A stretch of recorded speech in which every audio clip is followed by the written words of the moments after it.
जय श्री राम, जय माँ करनी। प्यारे बच्चों, आपका स्वागत है अपने थार एजुकेशन चैनल पे।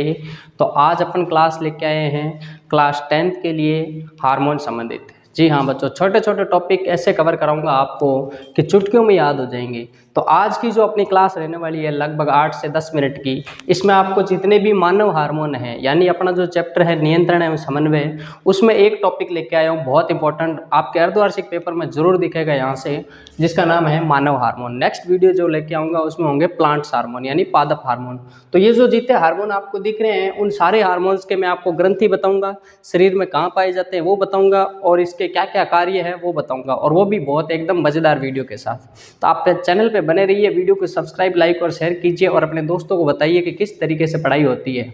ठीक है ना। मैं छोटी छोटी वीडियो के माध्यम से आपके सारे कोर्स कवर करा दूंगा। जो भी इंपॉर्टेंट पॉइंट, जो हार्ड पॉइंट है, उसको मैं इतनी अच्छी लैंग्वेज में पढ़ाऊंगा कि आपका मन करेगा कि एक बार चैनल पे जाएं और सारी वीडियो को देख के आएं।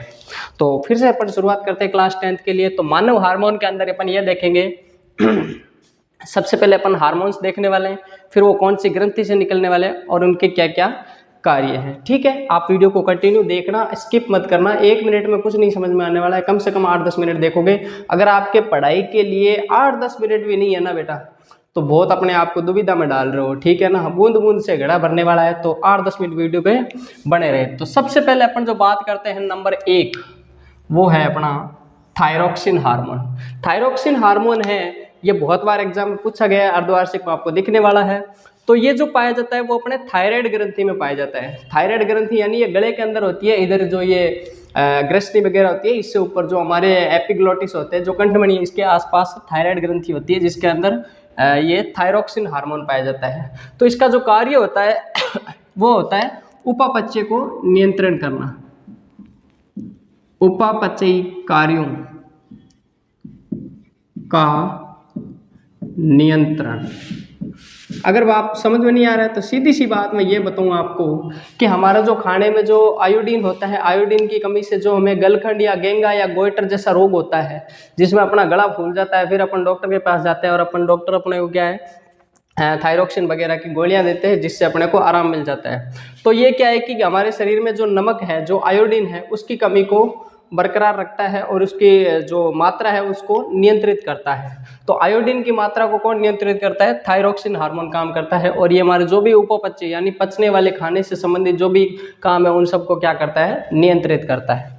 ठीक है। दूसरा है अपना एड्रिनलिन, बहुत इंपॉर्टेंट हार्मोन है एड्रिनलिन, जो कि किस ग्रंथि से स्रावित होता है? अधिवृक्क ग्रंथि से।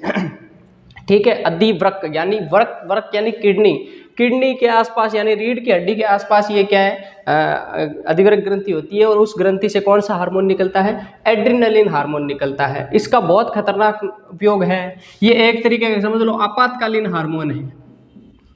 आपातकालीन, आपातकालीन का मतलब ये हो गया बच्चों कि जैसे आपको डर लग रहा है या उत्साह है, या मान लो कि बहुत ज़्यादा घबराहट हो रही है, घबराहट,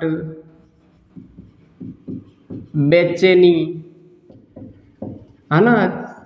इसको मैंने अपनी लैंग्वेज में इसको ट्रिपल एफ के नाम से दिया है। F F F. एफ का मतलब होता है फायर, फिर एफ का मतलब फ्लाइट, FLIGHT, और इसका मतलब फ्लाई, यानी जब भी कोई ऐसे आग लग जाए, जैसे अपने को बेचैनी हो रही है, घटना घट रही है, और अपने को जो डर लग रहा है, जैसे मान लो कि 2 मंजिल बिल्डिंग से अपने को बोल दे कूदना है तेरे को, तो जो अंदर से डर फील हो रहा है, इसका मतलब अपने अंदर कौन सा हार्मोन एक्टिव हो रहा है? एड्रिनलिन हार्मोन हो रहा है। बहुत ज़्यादा खुशी है, उत्साह है, जैसे मान लो कि बर्थडे आने वाला है या शादी आने वाली है, शादियों का सीजन चल रहा है, तो जो अंदर से खुशी है, जो हार्मोन एक्टिव हो रहा है, वो एड्रिनलिन है। या फिर फ्लाई, उड़ने का बोल दे कि अब तुम्हें छत से उड़ के पापा की परी की तरह उड़ना है, तो भी अपने अंदर हार्मोन कौन सा एक्टिव होगा? एड्रिनलिन होगा। या फिर मान लो कि बहुत ज़्यादा घबराहट है, एग्जाम से पहले जो घबराहट हो रही है आपके अंदर कि पता नहीं क्या होगा, कैसा क्वेश्चन आएगा, कौन कौन से एग्जाम, कौन कौन से डायग्राम आने वाले हैं, तो वो सारे के सारे एड्रिनलिन हार्मोन की वजह से हो रहा है। ठीक है ना। डर, उत्साह, घबराहट, इमरजेंसी, इमरजेंसी मतलब आपातकालीन, कोई भी इमरजेंसी हो सकती है। ठीक है ना, इमरजेंसी का कोई परिभाषा नहीं है। अगर मान लो हॉस्पिटल की इमरजेंसी है, वो भी एक इमरजेंसी है। अपने को अगर मान लो कि ये वाली इमरजेंसी है, तो भी इमरजेंसी है। उस समय अपना कौन सा? एड्रिनलिन हार्मोन स्रावित होता है, और ये कहाँ होता है? रीढ़ की हड्डी के पास, किडनी के ऊपर। इंसुलिन हार्मोन, ये सबसे ज्यादा, इसको प्रोटीन भी बोलते हैं। तीसरा अपन बोलते हैं इंसुलिन, ठीक है। इंसुलिन हार्मोन कहाँ से स्रावित होता है? अग्नाशय ग्रंथि यानी पैनक्रियाज। अग्नाशय ग्रंथि कहाँ होती है? ये हमारे पाचन तंत्र के पास में स्थापित होती है, श्रुतंत्र यानी छोटी आंत के नीचे वाले भाग में अग्नाशय ग्रंथि। अग्नाशय ग्रंथि से कौन सा स्रावित होता है हार्मोन? इंसुलिन हार्मोन होता है। इंसुलिन हार्मोन का काम क्या होता है? ये शर्करा का नियंत्रण करता है। शर्करा बोले तो शुगर, शुगर बोले तो चीनी, ठीक है। शर्करा का नियंत्रण करता है, शर्करा का नियंत्रण करता है, ठीक है। अगर मान लो इसकी कमी से रोग पूछ ले, तो इसकी कमी से जो रोग होता है वो होता है मधुमेह। मधुमेह बोल सकते हैं इसको, डायबिटीज बोल सकते हैं, ठीक है, डायबिटीज बोल सकते हैं, या फिर अपनी देसी भाषा में इसको शुगर बोल सकते हैं, ठीक है ना। शुगर यानी डायबिटीज या मधुमेह, ठीक है बच्चों। फिर से बता रहा हूँ, इंसुलिन हार्मोन अग्नाशय ग्रंथि से स्रावित होता है, जो कि हमारे पाचन तंत्र के पास में होती है। ये शर्करा यानी चीनी का नियंत्रित करता है, और इसकी कमी से कौन सा रोग होता है? मधुमेह, डायबिटीज या शुगर रोग होता है, ठीक है। समझ में आ रहा है तो वीडियो लाइक और सब्सक्राइब जरूर कीजिए। और नेक्स्ट वीडियो आप किस टॉपिक पे चाहते हैं, वो अपना टॉपिक है वो कॉमेंट बॉक्स में जरूर लिखना। आपके कॉमेंट बॉक्स से मुझे पता चलता है कि आगे बच्चे क्या क्या रिक्वायरमेंट रख रहे हैं। टेस्टोस्टेरोन, ये इंपॉर्टेंट है, इसके काम पूछ सकता है, इसके ये कहाँ से स्रावित होता है और ये किस में पाया जाता है वो पूछ लेता है, बहुत इंपॉर्टेंट है। टेस्टोस्टेरोन हार्मोन है वो नर में पाया जाता है, नर यानी इंसान यानी आदमी में पाया जाता है। वर्षण, वर्षण यानी कि जो हमारी जनन तंत्र है, जनन तंत्र में वर्षण एक ग्रंथि है, उसमें क्या है हार्मोन वगैरह ये शुक्राणु और बनते हैं और उनका तापमान वगैरह नियंत्रित किया जाता है। तो लास्ट 2023 में पूछा था कि जो टेस्टोस्टेरोन है इसके काम क्या होते हैं, तो इसके काम होते हैं, एक तो होता है पुरुषत्व, पुरुषत्व उत्पन्न करना। पुरुषत्व मतलब नर, आदमी कैसा है, अगर आदमी के अंदर शुक्राणु स्रावित हो रहे हैं तो आदमी है, अदरवाइज उसके अंदर वो गुण नहीं है। पुरुषत्व उत्पन्न करना, ठीक है, और शुक्राणु निर्माण, ठीक है, शुक्राणु निर्माण, ठीक है। शुक्राणु निर्माण से क्या होगा? शुक्राणु अंडाणु से मिलकर एक निषेचन की क्रिया को संपन्न करेंगे, जिसके स्वरूप एक भ्रूण का विकास होगा, भ्रूण से एक शिशु का विकास होगा, और शिशु के बाद एक इंसान का निर्माण होगा, ठीक है। तो पुरुषत्व उत्पन्न करना और शुक्राणु निर्माण करना, ठीक है। और इसका काम होता है एक नर गुण को बढ़ाना, ठीक है। इसी के जैसा पांचवा है वो है एस्ट्रोजन। ये नर में होता है तो ये मादा में होगा। ये वर्षण से स्रावित होता है तो ये अंडाशय से स्रावित होता है, ठीक है। ये भी कमर के नीचे वाले भाग में होता है महिलाओं के, ठीक है। तो एस्ट्रोजन हार्मोन का क्या है? नारीत्व उत्पन्न करना, यानी जिस महिला के या जिस नारी के ये हार्मोन एक्टिव हो रहा है उसको क्या है? नारीत्व गुण है, अर्थात वो क्या है? नारी है। बातों को आप समझ रहे हैं। फिर मैं इस चैप्टर को इस चैप्टर को बढ़िया डिटेल से पढ़ाऊंगा ना, तो मैं आपको एक एक चीज़ समझाऊंगा। मुझे कोई शर्म नहीं आती पढ़ाने में, बच्चों को पढ़ाने की चीज़ है, पढ़ाना ही चाहिए, और आप पढ़ रहे हो तो आपका पढ़ना ही चाहिए।